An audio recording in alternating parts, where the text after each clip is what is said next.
Assalamualaikum warahmatullahi wabarakatuh. Salam sejahtera untuk kita semua. Shalom, shalom aleichem, Om Swastiastu, Namo Buddhaya, Rahayu, Salam Nusantara. Pasal 156A soal penodaan agama di KUHP yang berlaku saat ini sering menjadi senjata kelompok intoleran dan radikal merepresi kelompok-kelompok minoritas. Tuduhan penodaan agama dan penistaan agama bahkan terjadi pada yang hanya berbeda penafsiran dan pemahaman dari kelompok mayoritas yang mainstream, meskipun itu dalam satu agama. Usaha-usaha uji materi judicial review yang dilakukan berkali-kali ke Mahkamah Konstitusi (MK) pada pasal 156A selama ini gagal total.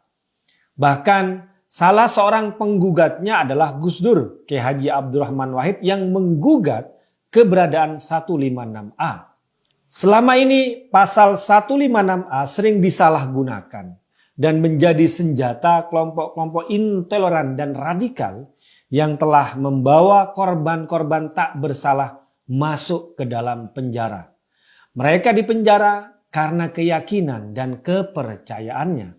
Beda penafsiran dan pemahaman dianggap kejahatan, dianggap penodaan, dianggap penistaan terhadap suatu agama. Kritik terhadap pemahaman keagamaan juga bisa dituduh melakukan penodaan terhadap agama. Basuki Cahayapurnama, Ahok, adalah salah seorang korban pasal itu.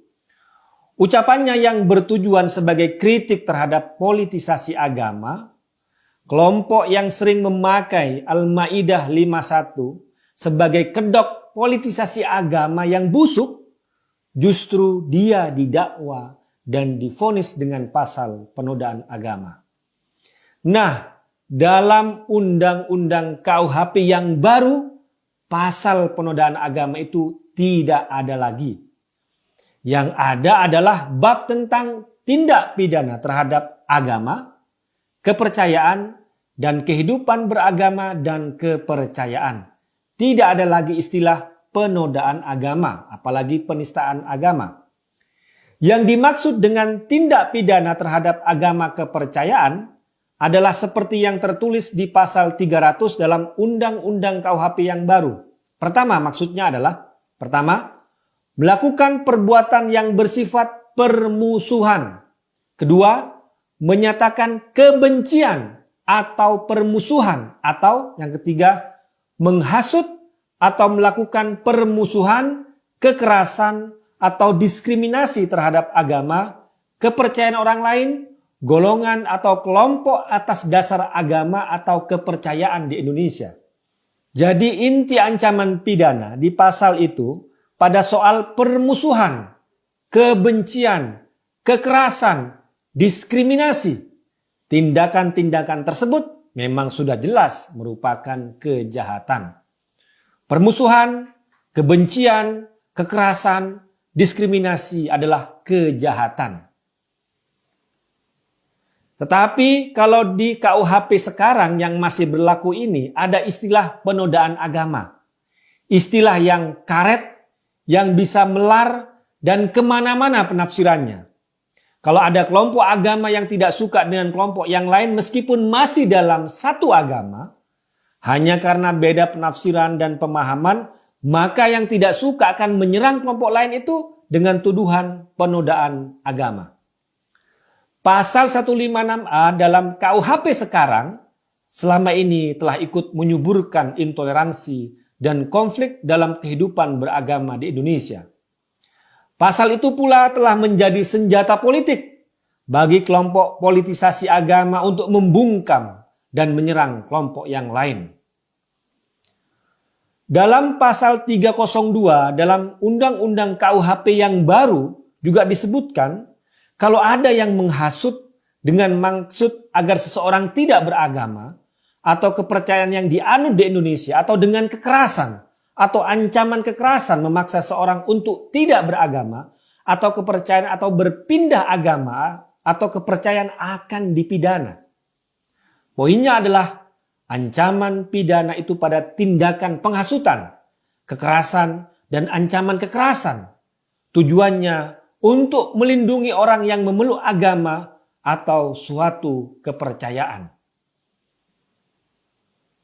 Karena itu, orang yang sudah memeluk agama atau kepercayaan akan dilindungi dengan undang-undang KUHP yang baru ini dari segala tindakan penghasutan, diskriminasi, dan ancaman kekerasan. Dalam undang-undang KUHP yang baru juga ada perlindungan pada rumah ibadah dan kegiatan keagamaan.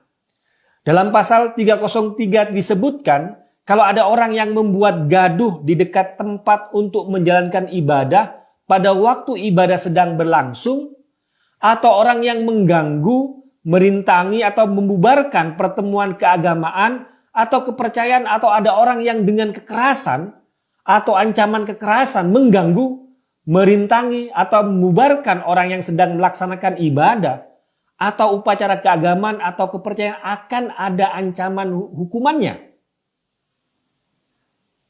Kita masih ingat ada video yang dulu beredar, ada umat Kristen yang melakukan kebaktian tapi diganggu dengan toa-toa yang didekatkan kepada mereka dengan suara-suara yang keras.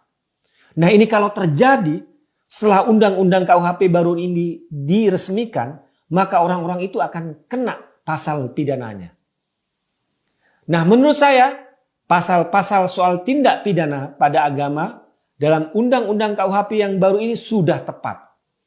Meskipun judulnya masih menggunakan tindak pidana pada agama. Tapi yang dilindungi sebenarnya adalah orang-orang yang memeluk agama dan kepercayaan. Karena pada prinsipnya saya setuju dengan Gus Dur, Tuhan itu tidak perlu dibela. Agama itu tidak bisa dinista. Kepercayaan tidak bisa dinodai. Bagaimana kita manusia-manusia yang lemah bisa membela Tuhan yang maha dalam segalanya. Yang perlu dilindungi adalah orang-orang yang memeluk agama dan kepercayaan. Agama diturunkan untuk melindungi manusia. Kok dibalik manusia mau melindungi agama? Seakan-akan merasa lebih besar, lebih agung dari Tuhan itu sendiri. Karena itulah banyak terjadi pengambil alihan peran Tuhan secara paksa untuk melakukan kesewenang-wenangan terhadap pihak lain yang berbeda. Orang yang memeluk suatu agama atau meyakini suatu kepercayaan tidak bisa dijahati, tidak bisa didiskriminasi, apalagi diancam-ancam dan dijatuhkan kekerasan. Pendapat saya tadi tentu saja tidak menutup kemungkinan kalau ada pihak-pihak yang tidak setuju dengan beberapa pasal dalam undang-undang KUHP yang baru ini, ada kesempatan untuk mengajukan gugatan. Namun dalam soal tindak pidana pada agama yang tujuan utamanya adalah melindungi orang-orang yang memeluk suatu agama dan suatu kepercayaan sudah pada jalan yang benar. Wassalamualaikum warahmatullahi wabarakatuh.